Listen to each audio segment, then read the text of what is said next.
Well, shalom, shalom, everybody. Ariel Tzadok here from the KosherTorah School.com. We are back in our classes from my book, Walking in the Fire. There we go, right there. And we're going to, again, learn a practical meditative system from my book. It's going to actually be from section 2 of the book, the 10th chapter in it. It's a section called Mituk HaDinim, and it's a very involved Kabbalistic meditation, which has its source in the Arizal, and of course is found also in the Siddur of the Rashash. I posted this image on Facebook earlier today, and there it is right there in the book, and what all these holy names mean and how we're going to use them and the like. That's what we're going to learn. But you know something? I could sit and I can read to you the material. You do need to have my book to be able to follow along. However, for those of you who don't want my book or don't have my book, I printed out this specific chapter, Mituk HaDinim, and I'm going to make it available in a PDF. And for those of you who want to make a $13 donation, Ehad, Shema Yisrael, Shem Elokeinu, Shem Echad, $13 donation, I'll send you the PDF, just in case if you don't have the book or if you want it in compliment to the book. It'll be available. So if you look at the notes or the text here on Facebook or on YouTube, Patreon, wherever it's going to be, I'll have the information of how you can acquire this. And of course, we'll just get it to you by return email. So that's going to be available. But okay, I want to share with you something about practical and realistic spiritual, techniques that we use.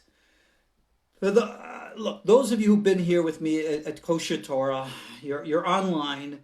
You know the World Wide Web is full of all this information about Kabbalah and Jewish mysticism, and has all stuff. It has deep stuff, it has shallow stuff.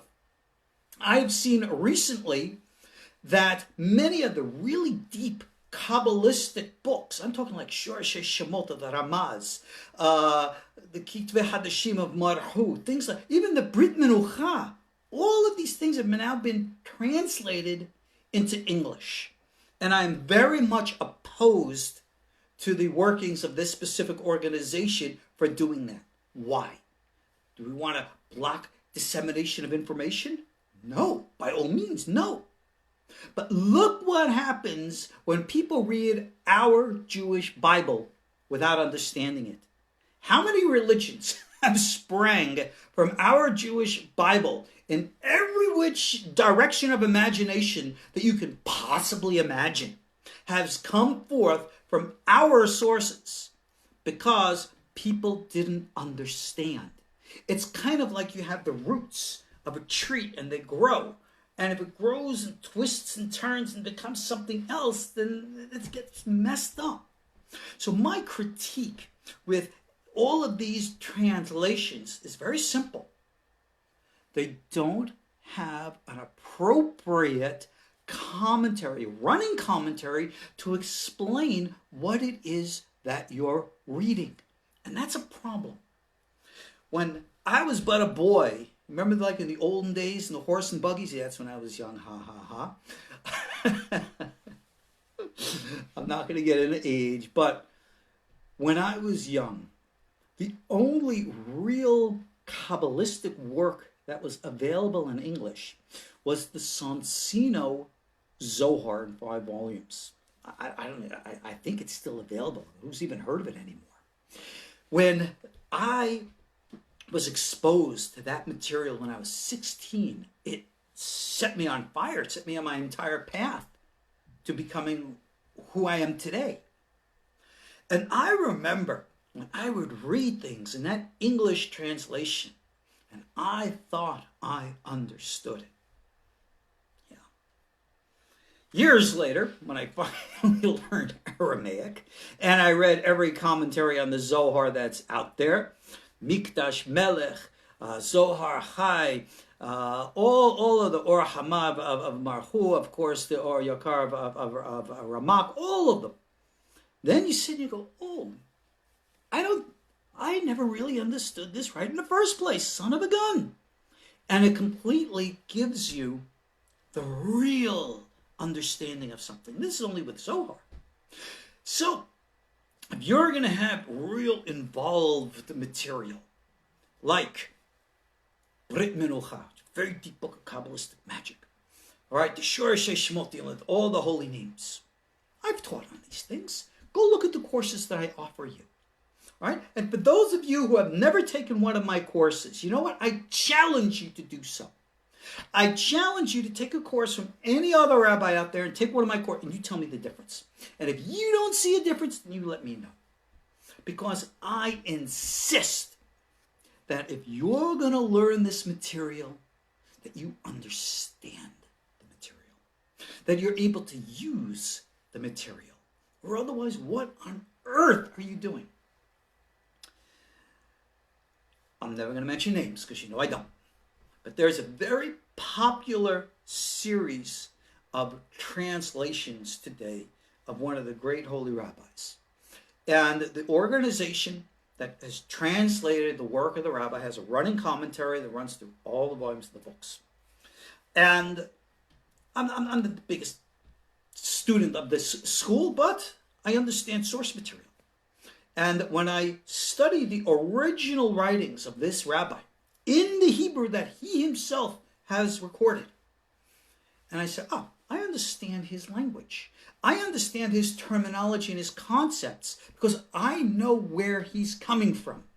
I know what he's taken from the Ramak, what he's taken from the Ari, what he has taken from the Zohar. I know the sources, so I know what he's talking about. Whereas at the same time, when I go down and I look into this English commentary, I clearly see these guys don't know those sources. And the commentaries that they are writing are really missing the mark of what the great rabbi is trying to say. It's so frustrating. Oh, it's so frustrating. But I can't write commentaries on everything. I'm only one guy with 10 fingers and I never learned how to type.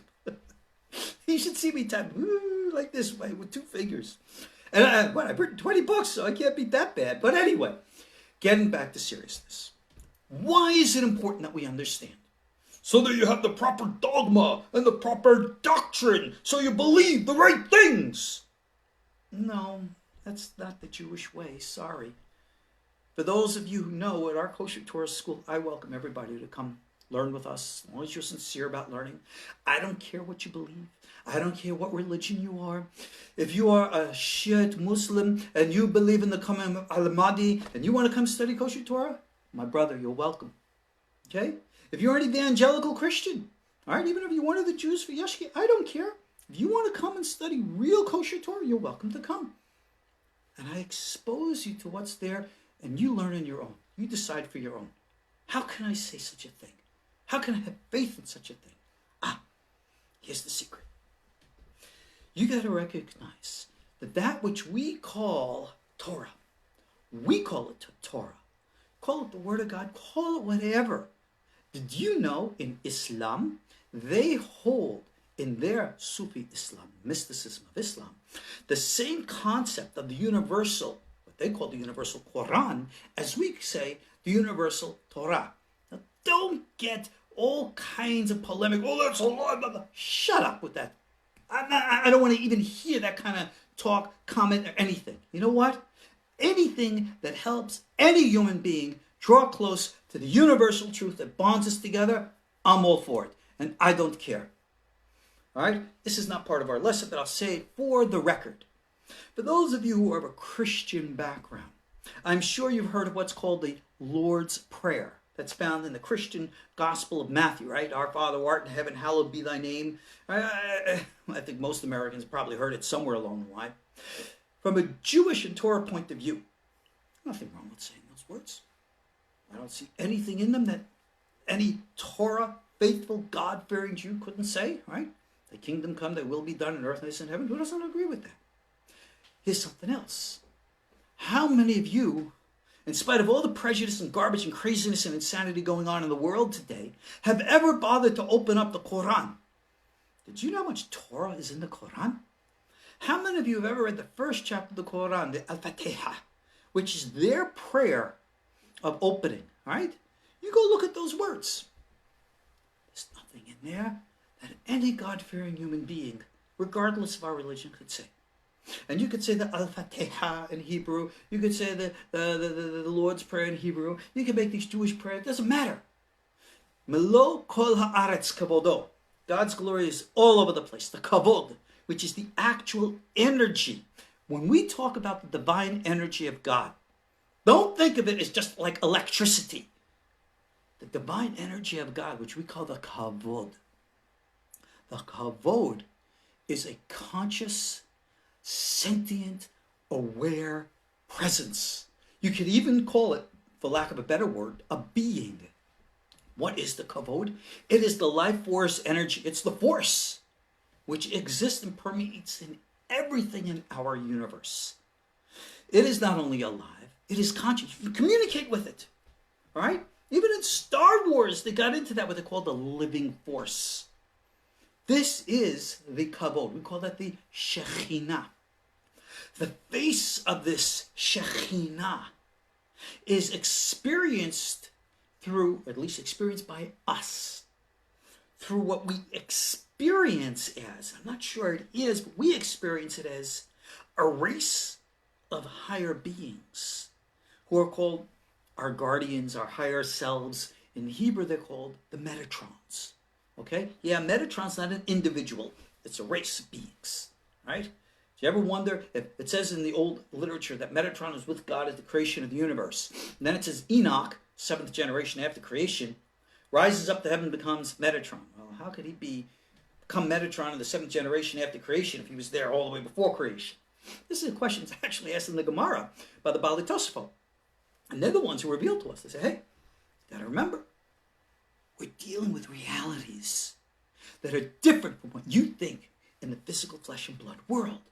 And I am so emphatic to try to get you to stop what we call these pirudim, these separations that are literally dividing and conquering, destroying everything. Look at what's happening all around the world today. You see the serious political divide here in the United States. You see what's going on in divisions in Europe. You already know what's going on between Iran and the United States and everything. Everything is collapsing down. We are in a real psychic war. And the forces that are active right now are specifically moving forward with their intent. You've heard it before. Divide and conquer. Remember, the two of them always go together. So you got to ask, if we're being divided, who's going to be conquering us? No, not the Chinese, not the Russians, not Islam, not the church, not the devil, not the Antichrist, none of this. You have to recognize the war that we are facing right now. It is a war against our souls. Notice I pointed it to the head. I was about to say the word mind, but there's a problem with that word because people think of your mind as your brain and your thinking. It's only half your mind. Remember we talk in the Sefirot about Chokhmah and Binah. We say it relates to right and left brain consciousness and all the rest of that stuff. Forget all that. Great thing about the Chaim Vital Arizal system is that he was able, through his meditative visions, to see and to put into, however highly metaphorical the words are, the archetypes of our entire collective conscious strata. That is what the Kitvei Hari is about. The Kitvei Hari, the writings of the Arizal, Chaim Vital, are Otzrot Chaim stuff, or Etz Chaim stuff, right? Of course, it's all available for you whenever you're ready. It's not talking about what's out there. It's talking about what's inside. But what's inside is energy, and energy is not limited to this flesh, right? You remember good old Master Yoda and how he said it to Luke Skywalker, right? Luminescent beings are we, not this crude matter. I know I make lousy imitations, but tough. Anyway, my point is, what we refer to as the spirit realm is not a realm of the intellect. It's above the intellect. And even Carl Jung in psychology stated how the realm of the spirit is above the intellect. And anyone trying to literally drag it down into intellect is actually perpetrating what he calls like a spiritual crime. It's almost like raping the soul. Yeah, it's that nasty. You're never going to understand because Chokhmah, it's above Bina, it's above that. It's something that you sense. It's something that you know. It's that place within, which is, in the language of the Ariel, an or makif, a surrounding energy around you. And being that it's surrounding energy and around you, it's not limited inside you. Limited inside is the way that we think of thought in the process of structure, words, communication, just like we're doing now. But real energy, that we call that Chokhmah, this energy, this or makif, it connects to that which we said before, that kavod. That kavod, that energy which we call the divine presence, Shekhinah, experienced through the Metatron. This is how we activate and interact with it. Who is teaching you how to do this today? Right here in the Mituk HaDinim section, I translated, which I'm not the only one, I think it's been translated a dozen times before me, the famous teaching of the Baal Shem Tov. It says that on one Rosh Hashanah, he performed the Aliyot, the ascent meditations, that which we teach here in our school. Just for the record, the ascent meditations are essentially prophetic Kabbalah. We find them in Abu Lafia. I teach the Abu Lafia techniques. I've been teaching that since I wrote Call Upon My Name in 93. And of course, we augment that with the Aliyot, the Hechalot, the Merkavah, the old schools. We teach the pre-Zoharic, old schools of doing things. That's what we teach here, just in case you didn't know that. So the Baal Shem Tov was a practitioner of these things. He didn't sit there and just read words on a page and say, oh, that's cool. That's not why they called him a Baal Shem Tov, a master of the good name. A master of the good name is not someone who is a metaphysical philosopher. He's someone who knows how to channel the kavod, the energy, in such a way as to change things here on earth. And that's what he did.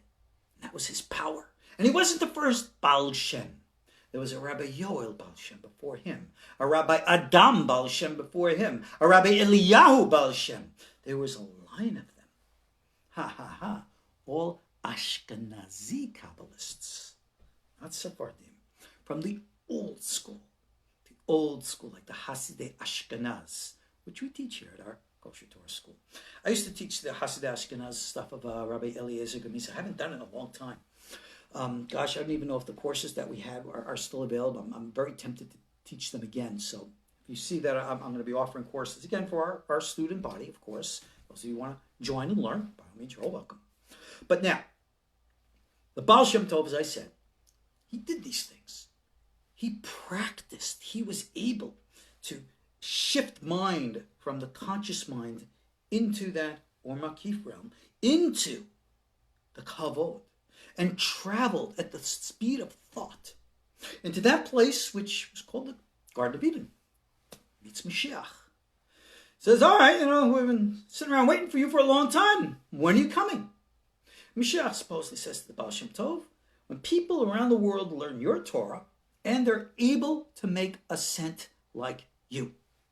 Well, the Baal Shem Tov's teachings are all over the place. But who's able to make ascent like him? You go and ask your Hasidic rabbis from your famous schools that are out there. I want to make ascent like the Baal Shem Tov, and see what they say. You're going to get like a busy signal. Boop, boop, boop. They don't get it because they don't practice it because they've never learned it. Most cases, because they're afraid of it. Can't be afraid of these things. Like a soldier, you got to march forward. Why do we say soldier? What was the concept of God and soldiering and all that stuff? Isn't God God of love?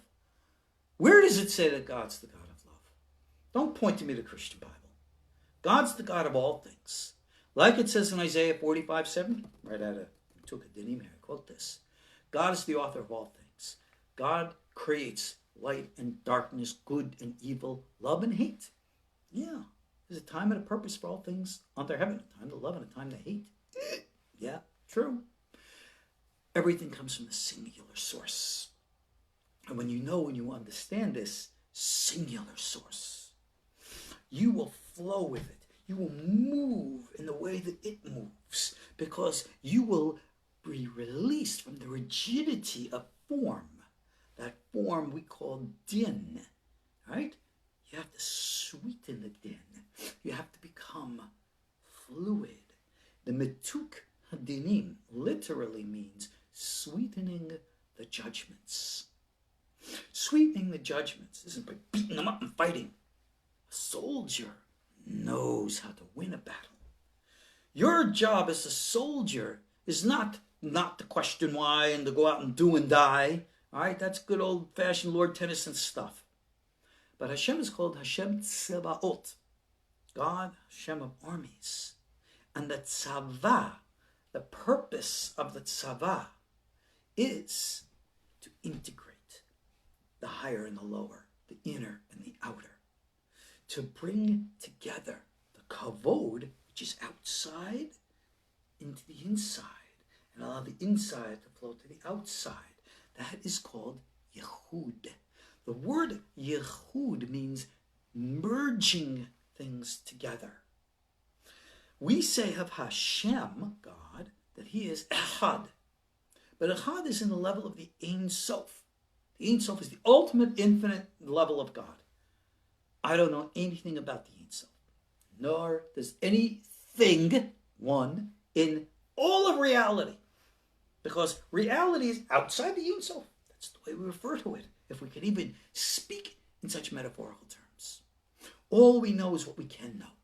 And what we can know through the kavod, we experience. And we allow that flow of experience to come with us. And that is the mituk and the yichud. The yichud is bringing things together that are separated in pirud, separation. In the world's not physical, you're dealing with the realms of emotional and conceptual. In the realm of the emotional and the conceptual, opposites can never come together. If you have love and you have hate, how do you expect them to come together? They can't and they don't. If you have ideas, this is right and this is wrong, this is ideas like Torah Judaism, Nazism, all different things. They're so diametrically opposed in the realms of ideas they can never come together. So in the higher realms, the possibility of Yehud merging doesn't exist. In order to create mergers or Yehud, we, heaven, the Kabbalah, God, whatever, created a completely different form of dimension, wherein which conflicting ideas, conflicting emotions, which by themselves as energetic realities can never draw close, can inhabit form, structure, a vessel, the physical. And through that physical, the energies within can be brought together. So we will never be able to reconcile love and hate, good and evil, as long as they are energies diametrically opposed.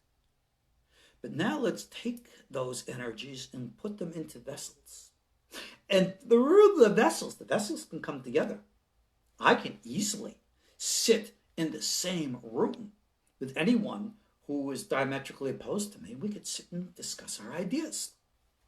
Our ideas may be on opposite sides of the universe, but by the fact that we can communicate, there is the potential of drawing close, of ultimately creating Yehud, union. And that's exactly what this physical universe was created to accomplish. That's why we're here.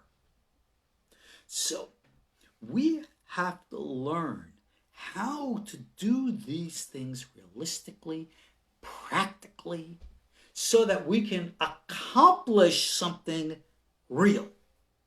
In order to do this, you do not need to have a 5-year rabbinic degree. You don't need to be a smichad rab or smichad mikubal. You don't need a PhD in Jewish mysticism. All you have to do is be simple. Opening up your mind, experiencing your own soul, having the courage to transcend and go beyond. The language of Chaim Vital, the language of the school of the Ari, and of course the Rashash following after, is extremely, integrally metaphorical and symbolic. It's a very complicated system. However, if you have the keys to open it up and you understand where the pieces fall, then everything makes total clear sense and you're actually able to use the system. So I recently, just moments ago, showed you the little diagram of the Mituk HaDinim. Here, I'm going to pull it up to the camera again. Let me find it here in the pages here from the PDF version. There it is. You can see that there. What are all those letters and those holy names?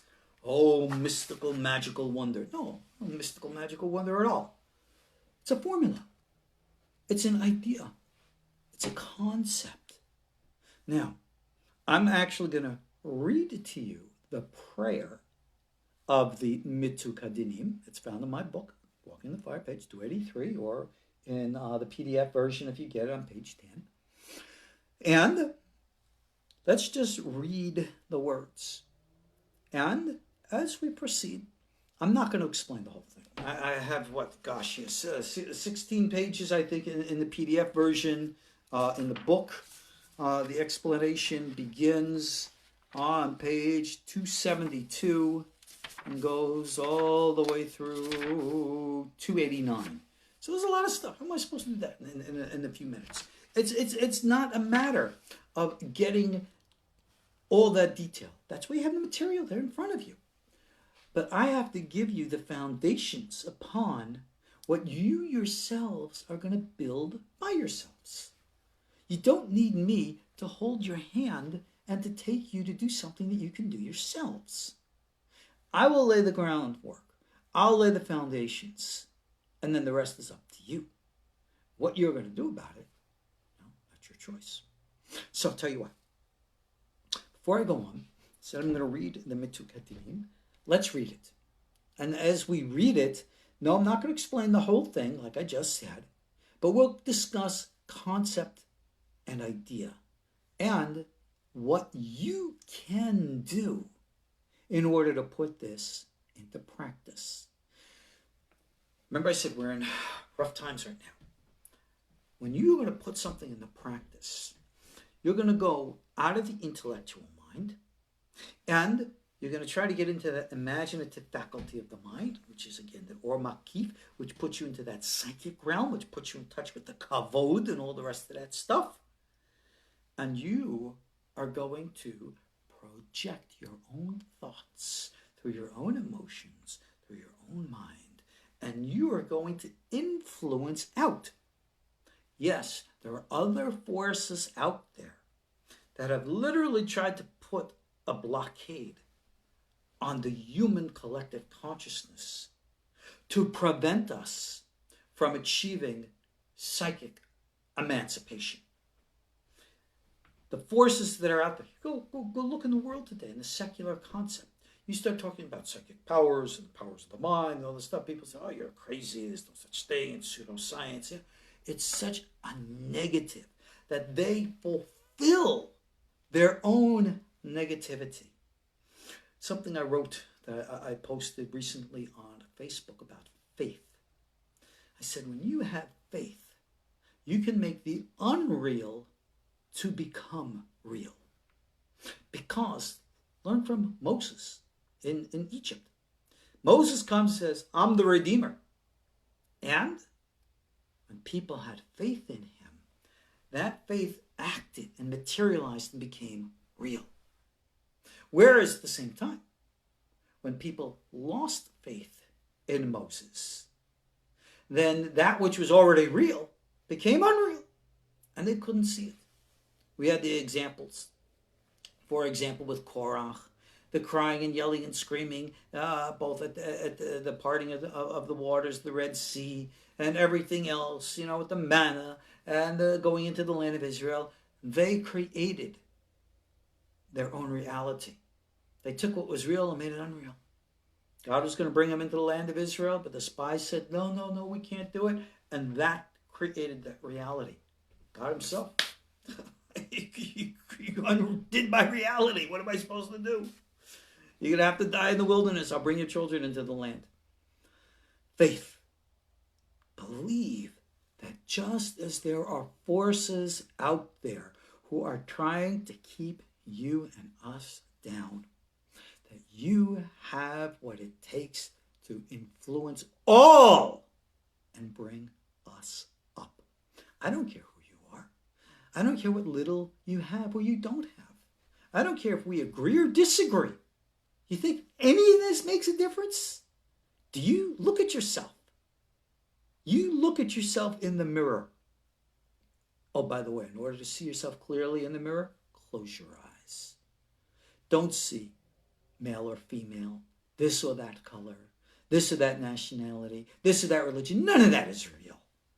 All of that is the most platonic, superficial, external, superfluous, divisive nonsense. We are all energy. And when you recognize you are energy, then you have energetic ability through the power of mind, through the speed of thought. You can influence anything everywhere. If you, yes, you, I don't care who you are, you know who I'm talking to you.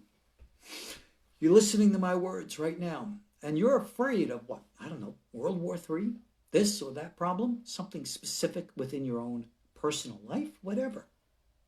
Create the reality in faith that you seek. And through faith, it will become real. Remember the wise words of the prophet Habakkuk. Tzadok be'emunato yechyeh. The righteous live by faith. You think that's a small concept in Judaism? Not at all. In the Gemara, the Talmud, Masechet Makot, the rabbis gave a teaching saying, we were going to sum up the entire Torah into one statement. It would be that statement of Habakkuk. The righteous live by faith. We observe the Torah and the mitzvot. We listen to our rabbis and sages. We follow halakha, all in faith. Now, we'll read the tikkun. Don't be confused or intimidated by the nature of all the Kabbalistic metaphors. You'll read the commentary that I wrote and you'll understand it.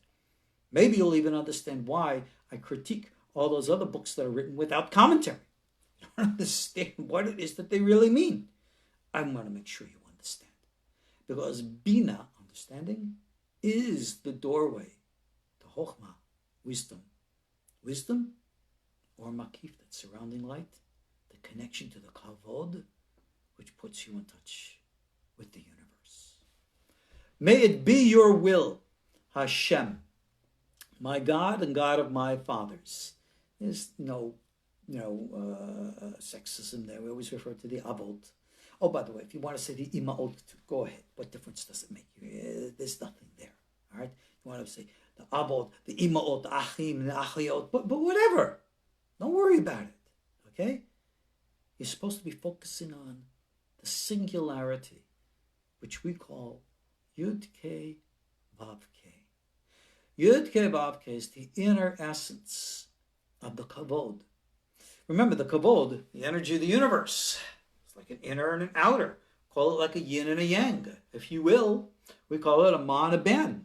We call it the two elements or aspects of how the divine works. The divine works in accordance to the natural laws that are in function and work according to that way, that are operational, if you will, automatically. That we refer to God as Elohim, or even by the name Adonai. But we know there's a deeper level. through the power of the energy within, like the light within the vessel, we can expose that inner essence. That's the name Yud Ke Vav Ke. That is what we seek to materialize and bring into the world. And being that that is above us, we refer to as our parent. And traditionally, it is the male, which is the giver, to the female, following human biology. That's why the giver is always referred to as the male or the father. That's where it all comes from. There's nothing more than that. May it be your will. All right? Why do we call upon God's will? Why don't we say may it be your action? Because will is the source of all things. When you have the will, like the old saying, when there's a will, there's a way. There's a lot of truth to that. You have to have the passion. The passion is, in Hebrew, the cheshek. Many rabbis have written books about the secret of cheshek, the secret of passion. I even have a whole chapter in Walking in the Fire that I translated from Reshet Chochmah, the beginning of wisdom, from Rabbi Eliyahu the Vidas, about the secret of passion. Passion is not an intellectual concept. It is a sexual power. Just to digress, you can go look this up in earlier Walking in the Fire. Rabbi Eliyahu the Vidas brings down an old story, which, according to some scholars, may actually have been a Sufi story, but whatever. The story goes like this, that there was this land, and in the land there was a king, and the king had a daughter who was the princess, and the princess was one day out in the crowd visiting amongst the people, and there was this dingy, dirty old man who took one look at the princess, and he's mumbling under his breath, "Oh, baby, what I'd love to do to you." And she heard. So she turns and says to him, "You know what? When we're in the grave, that's when you'll get to do that." Now, what does she mean by that? Yeah, but I'm dead. What did he say? Oh, in the grave? Meaning the graveyard? You're going to meet me in the graveyard? We're going to do all kinds of evil stuff? Ha, ha, ha, ha, ha. Guy runs off and waits for the princess to come to him in the graveyard. He is so caught up in his passion, his lust, that he forgets about eating and drinking. Members of his family had to bring him stuff, and he's just focused. Eventually, the nature of his focus transcends the physical, transcends the princess, and he is just focused on passion. And the passion led him to the revelation of the higher energy through that power of imagination which encompassed him. And he was transformed and became a holy man. And in that state of holiness, people would come to him for blessings, and he would be able to heal people and do all kinds of miraculous stuff. So Rabbi Davidas concludes, and he says, learn from this, that one who understands the passion, and he gives the example of a man for a woman, then you'll understand the passion that you must have for God, because it's the same libido energy, not translated and down and out, but in and up. That's what we call the center column of the sphere. So when we call upon the will of Hashem, we're trying to reach that passion, the source of passion. It is already taking us out of the realm of the intellect into the realm of the imaginative. You have to feel the flow. You have to experience it as if you're going to have thoughts in your head about these things happening. What form should those thoughts take? Why ask me? Each one of us is different, so the form of thoughts in your mind are going to be different. Let your connection to that kavod act on its own. Remember, the kavod is a conscious, sentient, self-aware life force energy. The force is alive. You connect to it, it'll connect to you. And you'll have a very nice conversation. How do we do that? Well, that's an old Abulafian technique that we teach in the meditation classes. Go reference it there. May it be your will. I got to read. Hashem, my God and God of my fathers, that you send forth great and abundant shefa, radiant energy, from the name Yud Ke Vav Ke, we call Havaya of Ab, that dwells at the level of Notzer Chesed in the beard of Arich Anpin. Ooh, isn't that nice? Symbolic. What the heck is a Havaya of Ab? What is a Notzer Chesed? Right? Guardian of mercy. Okay. Understand now some of the basics of Kabbalistic symbolism. We've discussed this before. The name of God, Yud Kei Vav Kei, remember that inner energy? Well, the inner energy materializes itself in one of the four forms of our human experience. It can come from the imaginative faculty. It can come from your intellect. It can come from your emotions. It can come from your actions. Each one of these forms, vessels of expression of the name Yud Kei Vav Kei, is differentiated from one another by a specific different spelling of the name of Hashem. And the letter Yud Kei Vav Kei, each letter is spelled out. Yud is spelled Yud Vav Dalet. A Hey can be spelled as a Hey Yud, can be spelled as a Hey Aleph, or as a Hey Hey. Vav can be spelled Vav Yud Vav, Vav Aleph Vav, or Vav Vav. Each of these different combinations of spellings are or have a numerical value. The four numerical values are 72, 63, 45, and 52. And we refer to these as Ab, Sag, Ma, Ben, which is the Hebrew. Walking in the Fire has all this material in it, all right at the beginning of the book. So this is all the Kabbalistic metaphors. So when you see the different names, you recognize the source material. So again, you take a look here at our little meditation, and that first line right there is the name of Hashem, Yud Kei Vav Kei, spelled out with the numerical value of 72, and that's Ab. That's that name of Ab that we were just talking about. It is the part or the expression which emanates from that Or Makif, that Kabod, which comes from outside of us in. That's where we bring in the source. From the will into that form and structure. And where does it come from? It says it comes from this Notzer Chesed level in the beard of Arich Anpin. How anthropomorphic can we get? Judaism, as you know, Ten Commandments, we say God has no form or no semblance of form. There is no man above or son of man above or anything of the kind. And yet when you get into Zoharic terminology, you have faces of God. And all the faces we talk about, their eyes, the ears, the nose, the mouth, the hair. You didn't even talk about the hair of the nostrils, hair of the beard, hair of the head. Talk about all the different things. All of this is complete symbolic, metaphorical language. And that's important because when you read that kind of literature in translation, English, Spanish, French, you say, oh yeah, look, God has long beard and God has big eyes and whatever. No, you have to understand the nature, the genre of literature that you're reading. So when we refer to Arich Anpin, the long face of God, as opposed to the short face of God, what's the difference? Okay, real simple. We as human beings experience God. I think we can agree on that.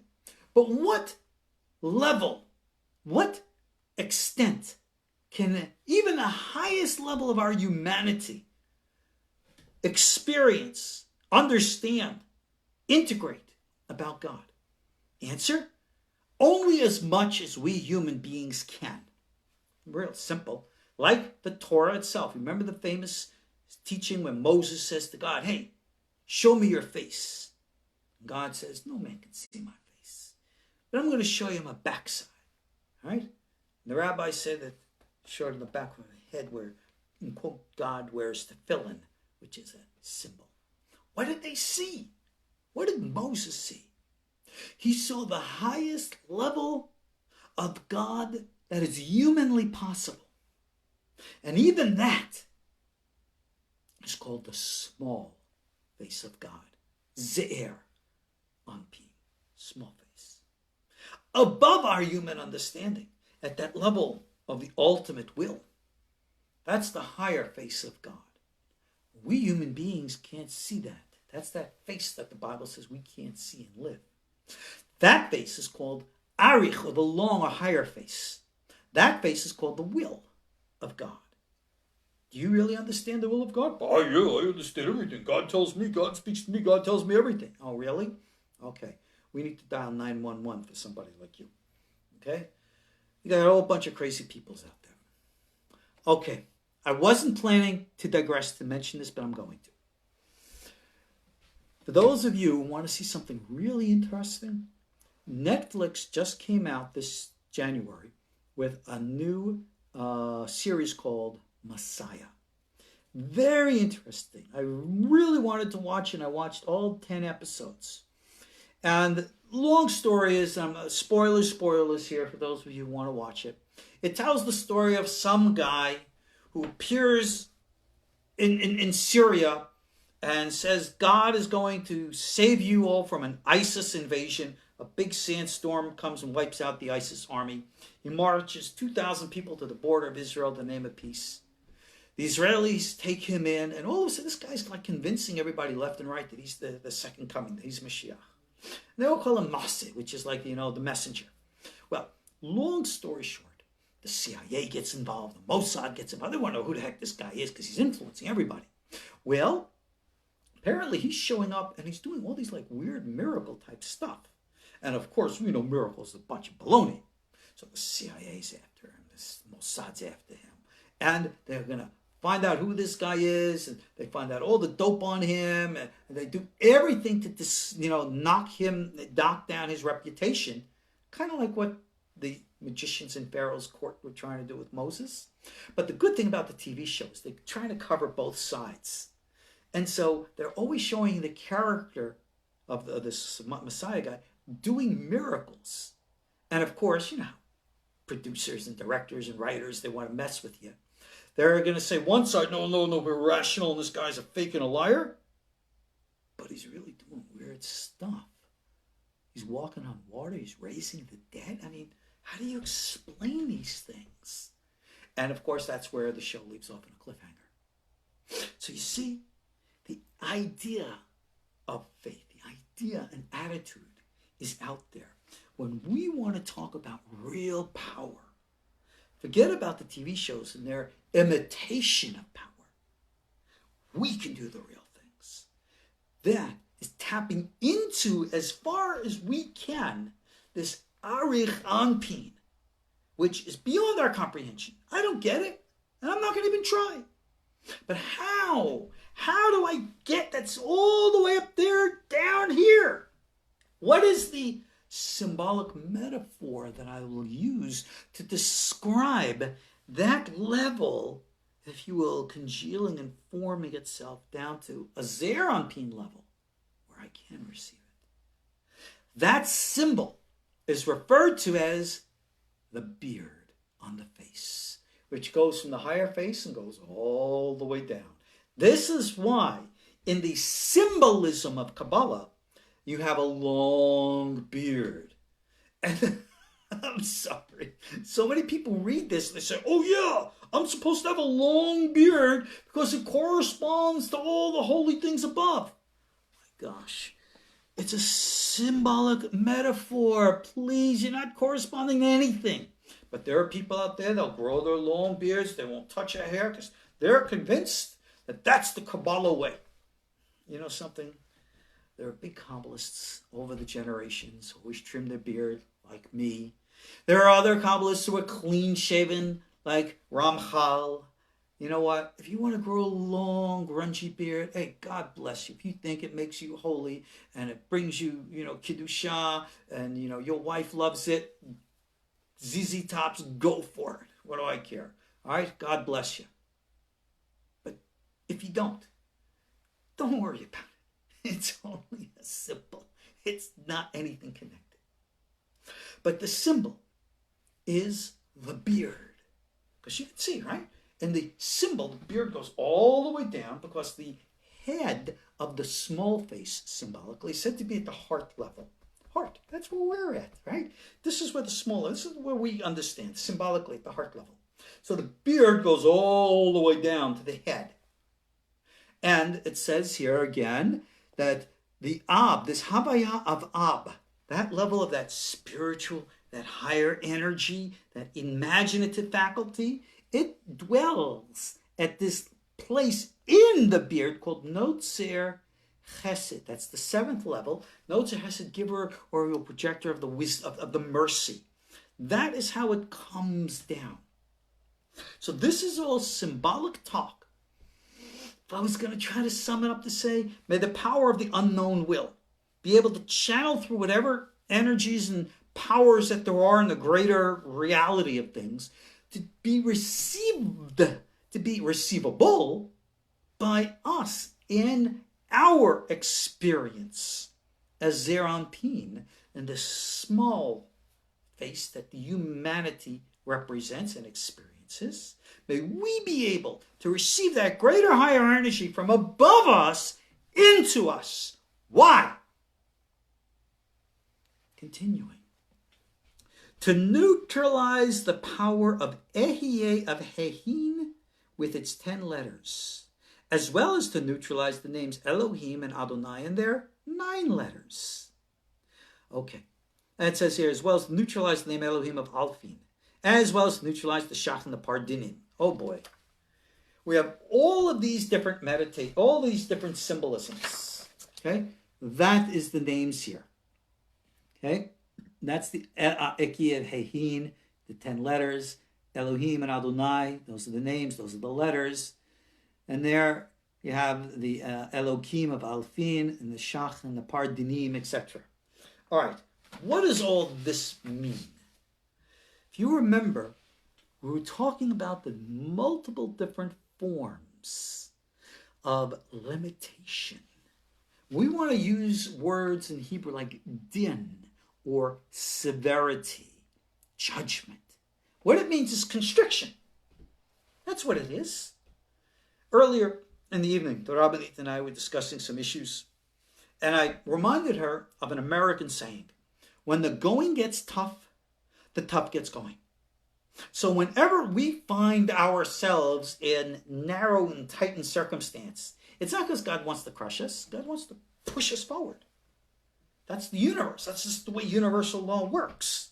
So when you find yourself in rough circumstances, push forward. Don't collapse. That's the way of the universe. That's exactly what we're doing here.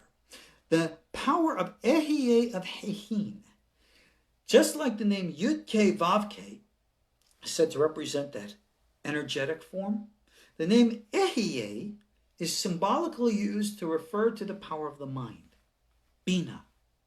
There are 3 ways in which the name Ehyeh is written out, Kasa, Kama, Kana. And the lower level of them all is called the Ehyeh, where it's spelled with the letters Hey. Go read the commentary for all the details. That is considered the lowest restricted form of intellect, where in which you say, I am only going to look at things in a very narrow way, has to fit my way of understanding things like this in my little box, and that's it. I'm not willing to look beyond my blinders either way. That mentality is what we refer symbolically as the name Ehyeh of the letter Hey, Hehin. Okay? That's very, very narrow and limited. Well, what do we do about that? Didn't we just say? We're calling down that higher energetic power to try to open it up a little bit, if not a lot. And we refer to all the different forms where in which narrowness of mind and construct exist. It's referred to by the name of Ehyeh of Hehin. And we look at numerical values. That's why we add 10 letters of it. The name Elohim, remember we said that's like nature itself. Adonai is the way we understand God within nature itself. All of these things are limiting constructs of thought, emotion, and thereby action. Do you know the right thing to do? We got a lot of problems in the world today. Do you know what to do about them? Do you know the exact thing that needs to be done right now? Close your books. Don't go and tell me, I'm thinking, no. Like in a dance. Like I said earlier about ballet. Did you ever see ballet? Did you ever see real martial arts know how to move? I love some of these choreographed martial art films, especially ones out of China, because they have such intricate systems. And obviously, what we see in the movies are all choreographed. And they have these moves that go in and out with such fluidity, just like ballet. It's art in motion. It's like music of a Mozart. It's like the science of an Einstein or a Tesla. You have movement beyond the rigidity, and it's just flowing in its way. Do you experience that? Can you feel that? That is what Mituk HaDinim is all about. You can read the rest of the prayer. We're running out of time here, so I think it's more important we focus on what it is we're trying to do. You get the details. Again, you get the PDF if you want it. You get my book. You read it all out. All the details are in there. I explain the whole thing. Remember, I went into that whole tirade about trying to... You have to understand things. I don't want you to fantasize, but I do want you to imagine. I want you to open your mind and your imagination. And I want you to stay focused. And I want you to stay grounded. And at the same time, I want you, like a tree, to rise up to the heavens and put your branches out to the world. Fly, if you will. Use all the different metaphors to describe it. It's all the same. This is what we need to do. This is that Mituk HaDinim. We refer to powers of limitation. It's called, again, din. Now, you have all the different levels of things.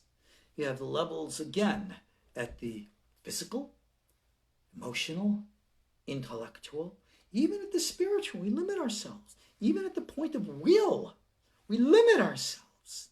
That limit is called din. So you have 5 times din. If you take the 5 times din, you see one of the lines there. You have the word din written 5 times. See it there? Numerical value 320, shin, kaf, shach. Those are your shach dinim. There you go. Wow. And whenever you have final forms, which is limiting, you have only 5 letters in the Hebrew alphabet, which have different forms at the end of a word. Those 5 letters are mem, nun, tzadi, pe, kaf. They're referred to as mantzafach. Being that they're the final forms, they're the most narrow forms, symbolically speaking, of course. The numerical value of all 5 of them is 280. Again, peresh or par. So you have severity, which is referred to as shach, represented by the 5 letters, 5 names of din, and the 5 letters of matzafach. Well, why do I need 2 sets of metaphors? Because, as we know, in everything you have ma and ben. The Orient they call yin and yang. Male and female. Active, passive. You always have restrictions on both sides. You can go too far to the right and it crushes on you. Go too far to the left and it crushes on you. You have that balance. So too far to the right, shach dinim. Too far to the left, par dinim. And what we need to do is neutralize those collapsing forces. How? Bringing down the energy to bring everything into the harmony of the balance of the center. That is Mituk HaDinim. Alrighty, I say I have only a few minutes left. I'm not going to bother reading the rest of the prayer. You guys can do that yourself. You have the material. You turn on page 294, right? You'll see all the big text and commentary. Got the whole thing out, all explained. You got to do some of this work for yourself there. Somebody's saying here in comment about the Baal Shem Tov. So all the difficulties in life to come from the dinim, which need to be sweetened. Well, what does that mean? Our own limitations are the dinim. Sweeten, we need to not overcome our limitations. Sometimes the limitations are a good thing. If you have X amount of money in the bank, don't go out and say, you know what, I'm going to spend freely.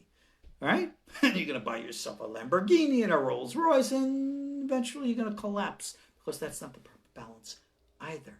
Sweetening means you don't have limitations. So let's use that money example again. You don't have enough money? You create the reality to become financially stable and then financially wealthy. How do you do that? Find the way. Find the way that works for you. Don't go sitting there and say, I'm going to buy a lottery ticket and hocus pocus, it's going to work. If it does, Mazel Tov, call me, let me know. But the real way is find your ratzon, your will. On the highest level, bring it down in this Mituk HaDinim like we've been saying, and use it to discover yourself. Bring out your real essence. That's Mituk HaDinim. Remove all these limitations which don't belong and embrace the ones that do. Have that faith inside you that will enable you to do what's real. And this is not just pep talk like one of the positive thinking coaches and the like. You have to use the power of the imagination. You have to tap into that psychic energy, psychic abilities. Project into the collective consciousness of humanity all the things that you seek. Seek these things for yourself. You need healing. Heal yourself. Heal others. You're looking for your soulmate. Bring it to yourself. All right? One of these days, I'm going to bring Ellie on.